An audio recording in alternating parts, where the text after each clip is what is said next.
Hey everybody, Rob here again for Papa's Model Car Room. Uh, Another video I want to share with you. I just got done with the build and I have some wheels and tires I need to put away and parts, so I thought I'd share some of my ideas for storing the wheels and tires and a few other things. So first of all, I want to thank everyone who subscribed to my channel and for their comments and stuff. I really appreciate it. I just started out, and getting your guys' feedback and stuff is really nice. So thank you very much.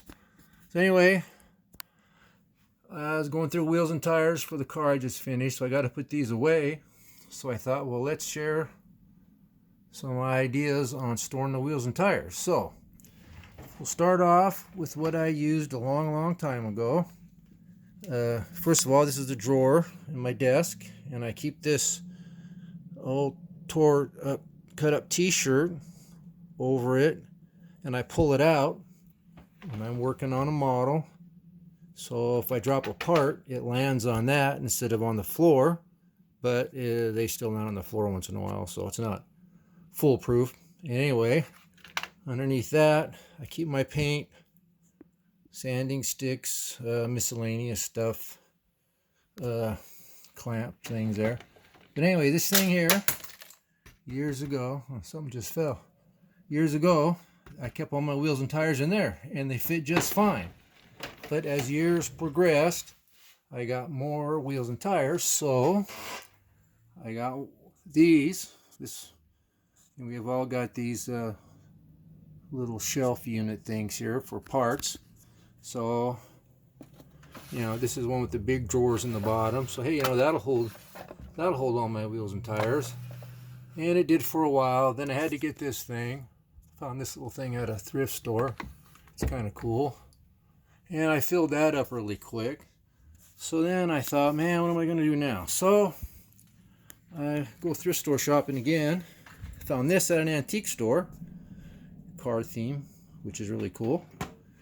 And little slots in there, or little trays, whatever.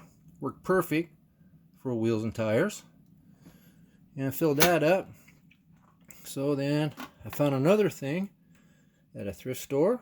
Wheels and tires fit in there. Great. And these things here, I buy old hot rod magazines that are tore up and missing covers and stuff, and I cut out pictures, and then I decoupage them on here, make a little collage. So it's kind of cool. I love the old hot rod pictures and car pictures from the 50s and 60s. So anyway, I filled that up, and then I found another little box. So let's see if I can get it open here. Yeah. Well, can't open that one. But anyway, there's wheels and tires in there. So it's going really good. I'm thinking, yeah. Well, no, I got more wheels and tires. So swing under the lamp here. I found this little thing at a thrift store, and you open it up, and it's got little compartments in there, so I keep all my white walls in here. I love white walls. Then I found this, I think it's for sewing thread. Found that at a thrift store, so I keep all my slicks in there, so that worked out pretty good. But then you always have those favorite ones. I'm going to use those someday, tires and wheels. So these are really nice, so I'm definitely going to use those fairly soon. But I made another collage box over here under the little Fiat. That'll finish someday. So I made another little box. I got the real nice ones in there. So that worked good. So then I had a bunch of vintage, older wheels and tires. So I found this little wooden thing here. I didn't decoupage that because it's not really enough space. But anyway, so I put a bunch of vintage wheels and tires in here from older kits. There's some newer stuff there from the Monogram 32 coupe, but I keep those in there. And my favorite wheels, Kragers. Keep those in there. So anyway, that worked out really good. So I think I'm caught up on storing my wheels and tires now. So anyway, I also thought I would share decals. What do you do with your decals? Well, first, years ago, I kept them down here in a little thing there. That filled up really quick.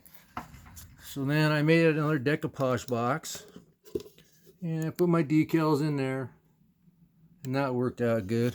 But then I found this little thing right here at a thrift store. I don't know what it is, what it's from. Let me pull back a little bit. There you go. But it's got drawers. So I keep my decals in there. Vintage ones on the top 2 or 3. They're just cool there. Some of them work, some of them don't. They're old. And then I keep the nicer, newer ones in the bottom. But that got kind of full.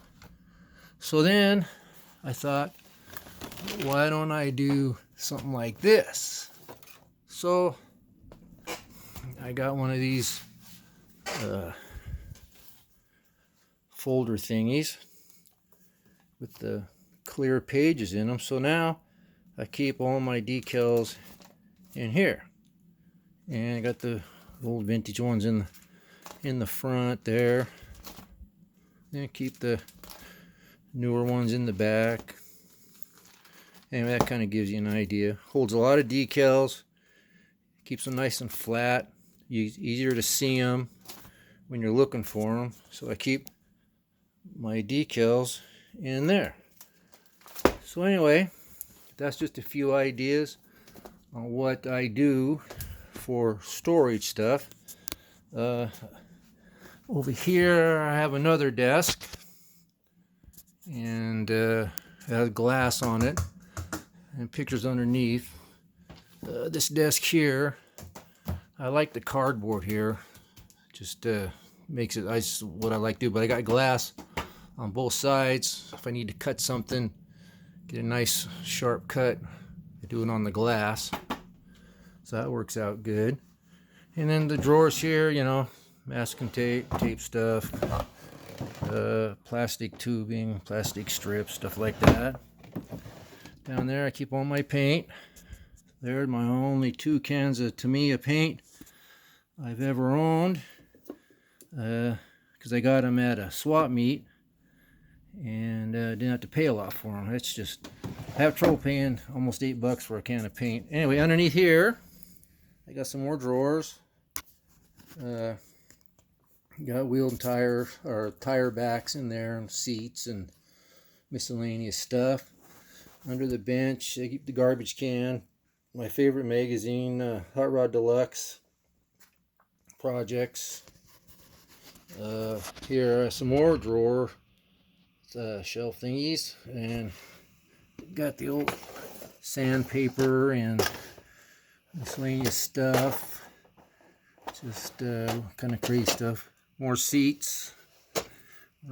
Then over here we got your other plastic drawer thing.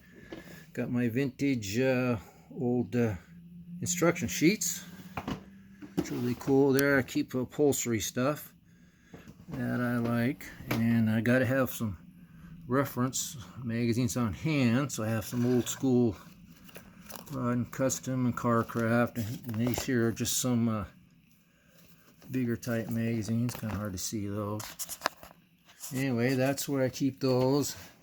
Back in there I keep some more magazines. Let me pull back here and get an idea of what the bench and shelf looks like. I've always wanted a nice big work area. So when I moved down here from upstairs, this used to be our bedroom, and we moved upstairs when the kids moved out. So I got this room, so it works out pretty good. Let me show you, I want to show you something from way back in the mid 80s. A picture here. Get where there's no glare on it. Somewhere here. That was my work area way back, and that's our bedroom. If you, right here, if you go that way to the corner of the room, that's where our bed was. And my wife gave me this corner of the bedroom, so I built there for a few years. And then this picture here, that's upstairs in the bedroom up there. I have more pictures I can show you later when I do the room. But that was my work spot up there. And then I got to move down here, and it worked out pretty good. So anyway, that's kind of what you do. You know, the longer you build, the more storage you need. So it's nice having this room. I really appreciate my wife letting me take over the basement like this. But then up here I got kits. So these are some of my favorites that I want to do, you know, fairly soon. And then back here in the corner, these used to be the closet. So back here there's a shelf, and I got more kits back there. And so, you know, back there, you know, got an old Champion coat. So anyway, hopefully you got some ideas on storing your wheels and tires, and I kind of give you an idea of what my work area is like. So eventually when I show some builds, you'll know where I'm building them and how it works. So anyway, thanks again for all your joining my my channel and stuff. I really appreciate it. And I'll post another video soon. And thanks for watching. See you next time.